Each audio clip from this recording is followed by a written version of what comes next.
where the chain ends. He didn't look up when the rain started. He was already crouched low on the asphalt, knuckles grazing the ground, chain limp between his fingers, breath slow and patient like a predator listening to its own pulse.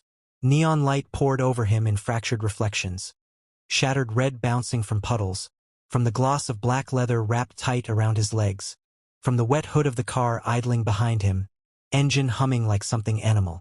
The city was drowned in noise, sirens, the distant screech of tires, laughter that didn't sound human. But he was untouched by it, still, focused, like he'd been waiting for hours, or days, or his whole life for something to bleed out of the dark. His skin was slick with water and sweat, every muscle cut from shadows, every tattoo crawling with the suggestion of something more violent than ink. He looked like he had been sculpted for war and then thrown into the wrong century. And maybe that was exactly what had happened. She saw him before he saw her. Or maybe he'd seen her first and was pretending not to. The street was empty except for her heels hitting the concrete, the sound swallowed in the hush of rain. She didn't belong here. Not in this part of town, not in this kind of story. Her coat was too clean, too beige, too civilian. But she didn't turn around. There was something about the way he crouched in the rain like he wasn't part of the world anymore that drew her forward. That made her forget her life, her name, the man she had left behind, the suitcase she had left unlocked in a hotel 6 blocks back. She didn't speak. Neither did he. She only stopped a few feet away and watched the chain in his hand glint like a serpent. Watched the way he tilted his head, slow and deliberate, like a lion about to stand. His eyes were empty of expression but not of meaning. There was a kind of rage in him that didn't announce itself with noise but with silence. Dense, simmering, raw. He stood, finally, in one unbroken motion, and the rain traced the long lines of his arms, shoulders shifting with the effortless grace of someone who'd spent too much time learning how to hurt people. She noticed the bracelets on his wrists. Not jewelry, not decoration, but weight. Steel and leather. She imagined the sound they made when they hit bone. He said nothing as he stepped closer, boots sloshing through the red-lit water, and her body forgot to breathe. He didn't look at her like a man looks at a woman. He looked at her like he was trying to decide whether she was real, and if she was real, whether she was worth destroying. His voice came low and cold.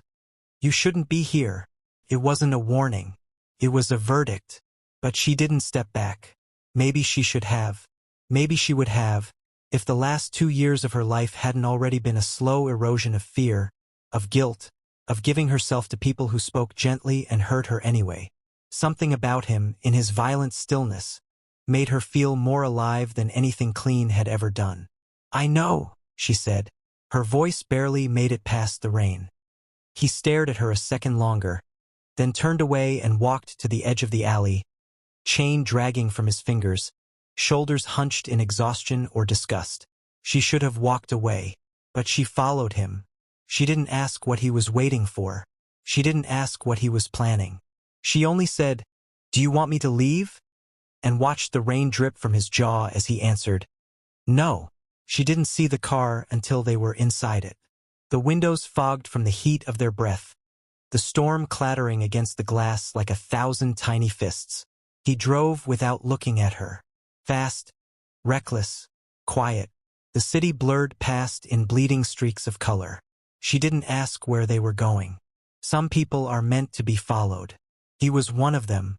He pulled into a warehouse lot, empty and silent except for the rain hammering the metal roof. The inside was black and cavernous. She got out, the wet concrete freezing through her shoes, and followed him to a staircase at the back. He unlocked the door with a key hidden behind a loose panel. Inside was another world. Dim lights, a mattress on the floor, chains, a rusted sink, weapons, tools, silence. It smelled like oil and wet stone.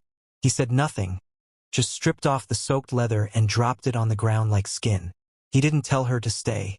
He didn't ask if she wanted to. He just sat down on the edge of the mattress, wet hair falling into his eyes, and looked at her like he'd already seen the worst of her and wasn't afraid. There was no tenderness between them, just a slow unraveling of war, hers and his. She sat on the ground and leaned back against the wall. He didn't move. They watched each other like animals do before a fight. "What are you running from?" he asked. She closed her eyes. "I'm not running," she said. "I just wanted to feel something true." A pause. "Then, you." He looked away. "I'm not running either. I'm just waiting for something to kill me that I don't have to apologize for." And somehow that made more sense to her than anything she'd heard in years. They didn't touch that night, but the silence between them was louder than anything else. He wrapped the chain around his wrist again before lying down. She watched his ribs rise and fall. In the morning, the rain had stopped, but the sky was still bruised. She left while he slept, not out of fear but reverence. Some people don't need saving. Some people are the storm. She walked back into the city with wet clothes and a heart that wasn't quite broken anymore, only scorched. She didn't know his name. He didn't ask hers. But that night would stay in her like a scar she could trace in the dark. When she needed to remember that truth didn't always wear clean faces. Sometimes it looked like a boy with blood in his eyes and a chain in his hand, crouched in the rain, waiting for someone to finally not flinch.